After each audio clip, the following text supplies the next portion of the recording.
Everyone, my self गरिमा पाल। आज हमारा topic है fibre reinforce plastic. Fibre reinforce plastic को शॉर्ट में FRP बोलते हैं। हमारा क्वेश्चन है यहाँ पे, what is FRP? FRP is a composite material made of polymer matrix and some reinforcing material like a fiber and particle. Reinforcing material are also referred to as disperse phase. Mainly हमारा क्या होता है, जो भी हमारे polymer हैं, polymer में कोई भी हम अदर मटेरियल को मिक्स करते हैं, जैसे आपके फाइबर्स हुए या फिर some other particle, special particles हम मिक्स करेंगे, तो वो प्रोसेस आपकी FRP यानी फाइबर रेनफोर्स पॉलीमर या फिर हम फाइबर रेनफोर्स प्लास्टिक भी कहते हैं। जो आपकी पॉलीमर प्रोसेस होती है वो हमारी 2 स्टेप में होती है, step growth polymerization and addition polymerization. ये polymer is generally manufactured by step growth polymerization, addition polymerization, when combination with various agents to enhance or in any way alter the material properties of polymers, the result is referred to as plastic. बिल्कुल short form में कहें तो combination of micro particles is referred to as plastic. Composite plastics refer to those type of plastic that result from bonding two or more homogeneous materials with different material property to derive a final product with certain desired material and mechanical properties. हम composition 2 base पे करते हैं, 2 basis पे करेंगे। एक तो जो हमारी रिक्वायरमेंट है, उस रिक्वायरमेंट को कंप्लीट कर रहा हो, एंड सेकेंडली हमारा प्रोडक्ट कम टू कम, मतलब कम से कम रेट में बन जाए। अगर हमारा कंपोजिशन बहुत अधिक महंगा होगा तो मटेरियल हमारा बहुत महंगा बिकेगा, एंड सेकेंडली जो हमारी डिज़ायर्ड प्रॉपर्टीज़ हैं, जब तक वो पूरी नहीं होगी तो हमारा कंपोजिशन करने का कोई भी फ़ायदा नहीं रहेगा।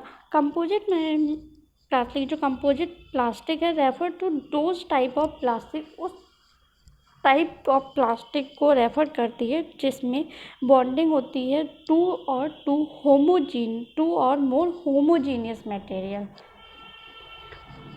2 या 2 से अधिक होमोजीनियस मटेरियल के बॉन्डिंग करेंगे with different material properties.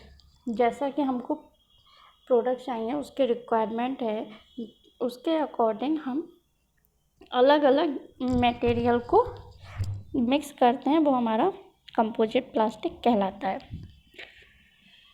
Classification of FRP, मतलब हम एक तरह से यही बोल सकते हैं, जो आपका पॉलीमर के कंपोजिशन रहेगा उसको हम कितने टाइप में डिवाइड करेंगे। फर्स्ट आएगा आपका फाइबर रेनफोर्स, सेकंड आपका पार्टिकल रेनफोर्स, थर्ड आपका रहेगा स्ट्रक्चर रेनफोर्स।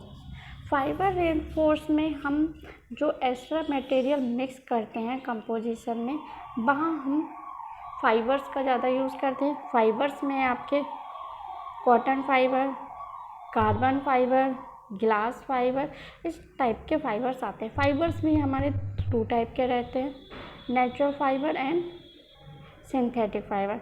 नेचुरल फाइबर आपको, जैसा कि नाम है, आपको नेचुरली प्राप्त होते हैं, एंड आपका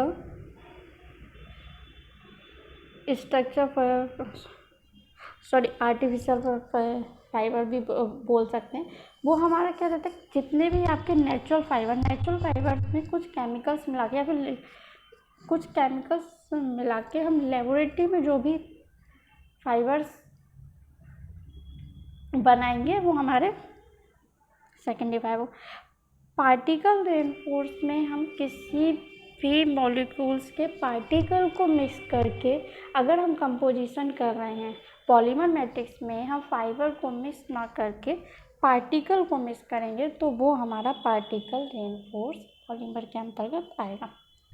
स्ट्रक्चर फाइबर्स में हम केमिकल मिक्स करेंगे और पॉलीमर मैट्रिक्स के स्ट्रक्चर को चेंज करेंगे। कई बार क्या होता है, हमने कोई भी कैटलिस्ट मिला देंगे या फिर इनिशिएटर को मिला के हम क्या करेंगे, मेन जो स्ट्रक्चर है हमारे पॉलीमर का, उस स्ट्रक्चर को हम थोड़ा चेंज कर देंगे। कई बार क्या होता है, स्ट्रक्चर को चेंज करके मैकेनिकल प्रॉपर्टीज़ हमारी बहुत ज़्यादा अधिक चेंज हो जाती है, लाइक उसकी स्ट्रेंथ पावर बहुत ज़्यादा इंक्रीज हो जाएगी। जब हम हीटिंग करेंगे, हीटिंग करके वो सॉफ्ट होता है, लेकिन उसके मैकेनिकल स्ट्रेंथ हमारी बहुत ज़्यादा अधिक हो जाती है। कई बार क्या होता है, हीट रेजिस्टेंट हो जाता है मटेरियल में। तो पॉलीमर का स्ट्रक्चर चेंज करके भी हमारा मैकेनिकल प्रॉपर्टीज़ अगर चेंज हो जाती है तो हमको वहाँ पे फाइबर और पार्टिकल्स को मिक्स करने की ज़रूरत नहीं है। नॉर्मली सिंपली छोटा सा चेंजमेंट करके हम मटेरियल बना सकते हैं। Thank you so much.